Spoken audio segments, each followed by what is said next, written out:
Aujourd'hui, nous allons vous parler de l'enseignement explicite d'un comportement attendu.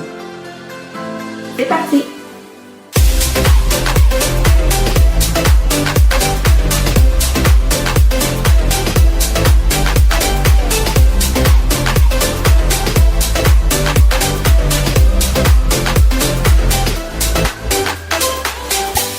Nous allons faire un tour à l'école Sainte-Violette pour rencontrer Marie-Pierre et ses élèves qui vont nous illustrer le concept aujourd'hui.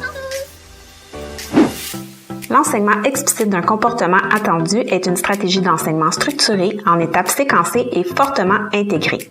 Il sert à développer des habitudes comportementales chez les élèves en assurant une qualité optimale de la transmission du message. Par exemple, si on veut que les enfants arrêtent d'applaudir, ça c'est une chose à apprendre dans la vie. On apprend à applaudir, puis on apprend à arrêter d'applaudir. Ou encore, si on veut qu'ils gardent une position d'écoute. Patrice, assieds-toi comme il faut, garçon. La meilleure façon d'y arriver est l'enseignement explicite d'un comportement attendu. Autrement dit, c'est la stratégie à utiliser lors de la mise en place d'une habileté sociale, d'une règle, d'une routine ou encore d'une transition. La spécificité de l'enseignement explicite repose sur la mise en pratique qui se décline en 3 étapes. Le modelage, la pratique guidée et la pratique autonome. Pour assurer l'optimisation de notre enseignement, il ne faut pas oublier en premier lieu de procéder à l'explication verbale du comportement attendu pour assurer une compréhension commune. Et à la fin, il faut penser à la phase de réinvestissement pour assurer le transfert des notions enseignées. Nous allons laisser Marie-Pierre nous illustrer cela aujourd'hui à travers un exemple pratique sur la résistance.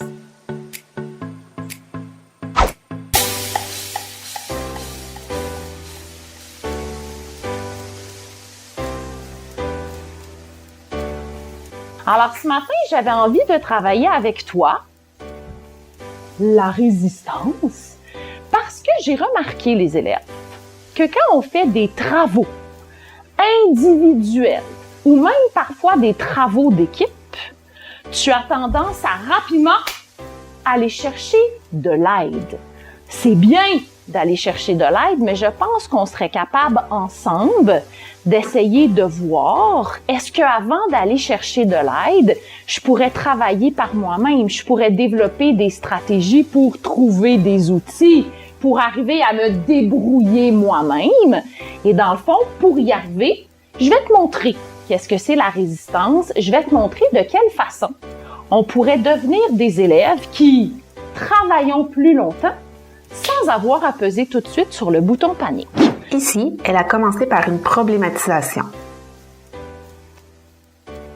Alors, la résistance, les élèves, ça serait notre capacité. Elle définit de manière concrète le concept au tableau. À faire longtemps quelque chose sans me fatiguer et sans abandonner, sans lâcher. Tu as raison, la miss.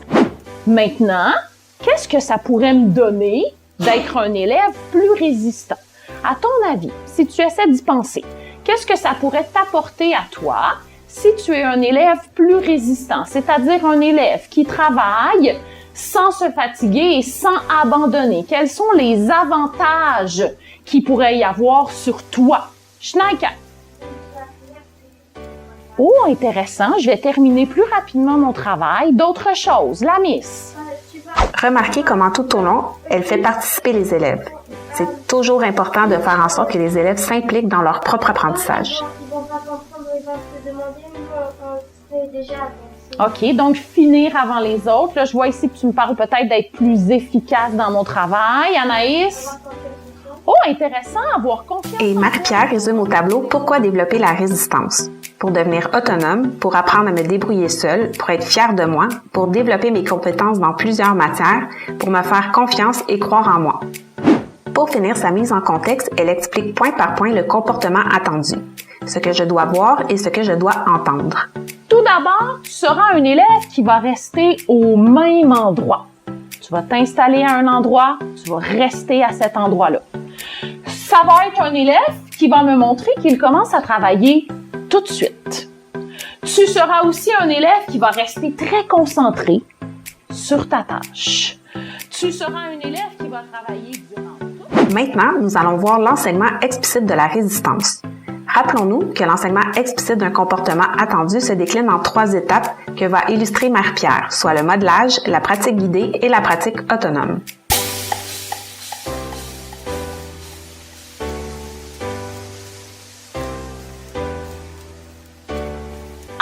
maintenant, les élèves, j'aimerais que quelqu'un se porte volontaire pour nous faire un exemple non d'un élève qui développe sa résistance. Est-ce que Elias, tu crois que tu serais capable?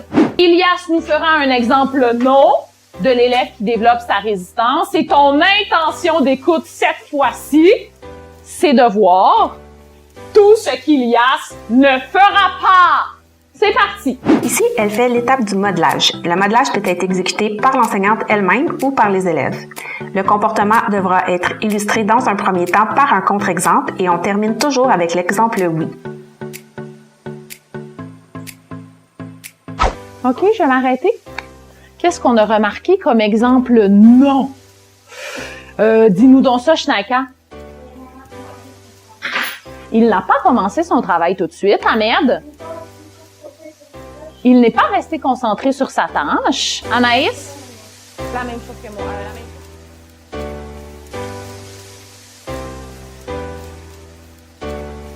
J'aimerais que l'on conclue ces exemples oui-non par un dernier exemple oui.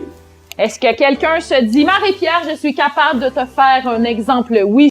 Alors, Eva va t'installer à la table haute. On cherche un parfait exemple oui ici. Et notre intention d'écoute à nous sera toujours de regarder si Eva met en place les 6 comportements qui nous montrent qu'un élève développe sa résistance. Je vais donc donner mon signal et observons Eva.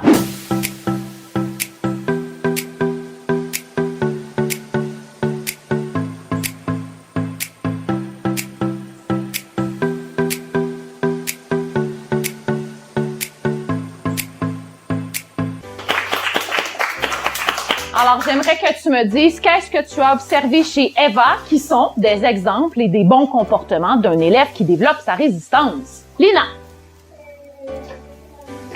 Elle est restée au même endroit. Ahmed. Elle a commencé tout de suite. Anaïs. Elle a utilisé son référentiel.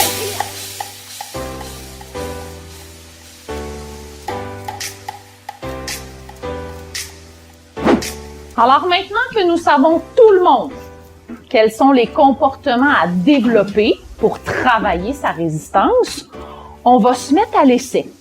On va faire un premier test de pratique ce matin. Ça veut dire qu'on va tout le monde s'installer dans nos tâches de plan de travail et à mon signal, on va commencer à développer notre résistance. Peut-être que le premier test que l'on va faire aujourd'hui, le 27 octobre, peut-être que notre premier test, on va arriver à être résistant pendant 1 minute. C'est pas grave, les élèves. On est en apprentissage. On est en train d'apprendre. C'est parti! L'enseignante supervise les élèves en train de s'exercer au comportement attendu. Ça veut dire que moi, je vais t'observer. Ici, pour le comportement de résistance, Marie-Pierre va chronométrer les élèves en situation et arrêtera l'exercice Je vais arrêter le chronomètre. dès qu'elle remarquera un signe de distraction de la part d'un élève. Je m'arrête. Alors, les élèves, nous avons été capables de faire 1 minute 28 secondes. Donc, je t'ai arrêté parce que j'ai vu qu'un élève n'était pas concentré sur sa tâche. Alors, j'ai vu qu'un élève a levé ses yeux. Regardez, c'est comme ça, parce qu'il s'est passé quelque chose. Donc, je t'ai arrêté. Je te montre ici les élèves, là, dans le fond, là, moi, je vais te dessiner ici comme une espèce de petit diagramme à bande, d'accord? Et le premier essai que nous avons fait, c'est le 27 octobre. Je suis pas tout à fait en mesure d'aller colorier jusqu'au petit numéro 2. Je vais donc colorier la moitié du 2 et 1 minute au complet. On est en train de s'améliorer, on est aussi en train d'apprendre les élèves. Et apprendre, ça veut pas dire réussir du premier coup. Des fois, on a besoin de plusieurs essais. Est-ce que tu es prêt pour un deuxième essai? Excellent. Alors, je repars mon chronomètre. Alors, j'y vais dans 3, 2, 1. C'est parti.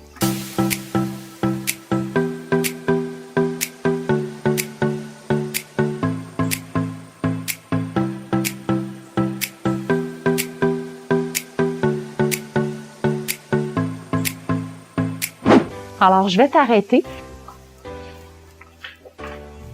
Pas parce que j'ai vu un élève qui n'avait pas un comportement de résistance, mais simplement pour te dire que nous avons atteint notre objectif, et même dépassé notre objectif. Nous sommes restés concentrés et en résistance pendant 2 minutes 32 secondes. On s'applaudit.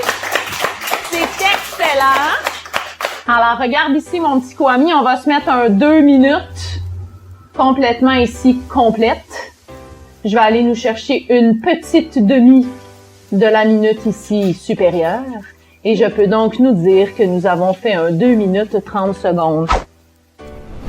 La pratique autonome pourra avoir lieu après plusieurs séances de pratique guidée. Une fois un certain niveau atteint, dans des situations où c'est requis, l'enseignant pourra désormais nommer aux élèves le comportement attendu et s'attendre à ce qu'ils le mettent en pratique sans qu'elles aient à le superviser de façon proximale. Par exemple, Marie-Pierre pourra confier un travail à la classe et rappeler à ses élèves d'être résistants pour une période donnée afin de lui permettre de travailler une matière avec un sous-groupe d'élèves. C'est signe que le comportement attendu aura été correctement intégré.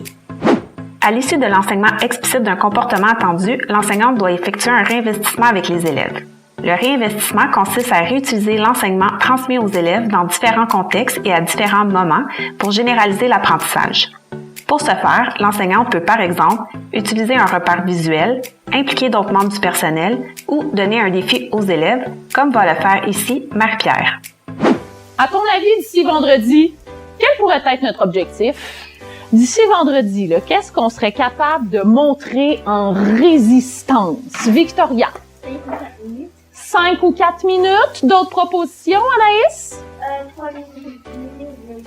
3 minutes et plus? Oh, certainement, et plus. 4 minutes. Lina? 10 minutes? Oh, merde! Moi, je pense, les élèves, certainement qu'on sera capable de se rendre à 5. Peut-être même plus. Moi, j'allais même dire peut-être 7, peut-être 8, peut-être 9, qui sait, peut-être 10, mais on a déjà fait en cette première journée une très belle progression.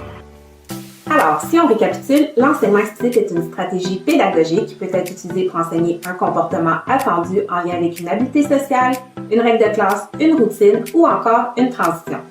Pour que notre enseignement soit efficace, il est important de respecter la séquence qui suit. Premièrement, l'explication verbale pour s'assurer d'une compréhension commune. Deuxièmement, la mise en pratique qui elle-même se décline en 3 étapes, soit le modelage, la pratique guidée et la pratique autonome. Finalement, la 3e étape est celle du réinvestissement, c'est-à-dire qu'on s'assure que les élèves puissent transférer ce qui a été vu lors de la ou des séances d'enseignement dans différents contextes et à différents moments. Rappelez-vous qu'il ne faut jamais prendre pour acquis que les élèves savent ce qu'ils doivent faire et que l'enseignement explicite est une stratégie efficace qui demande un investissement de temps, mais soyez assurés que cet investissement vous rapportera sur le long terme.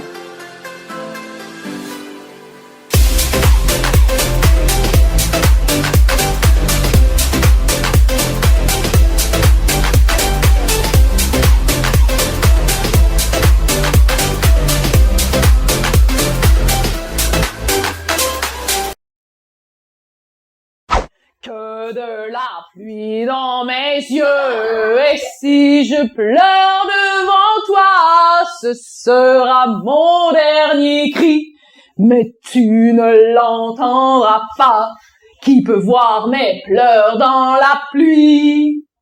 Et là, je pars en pleurant parce que personne s'est retourné.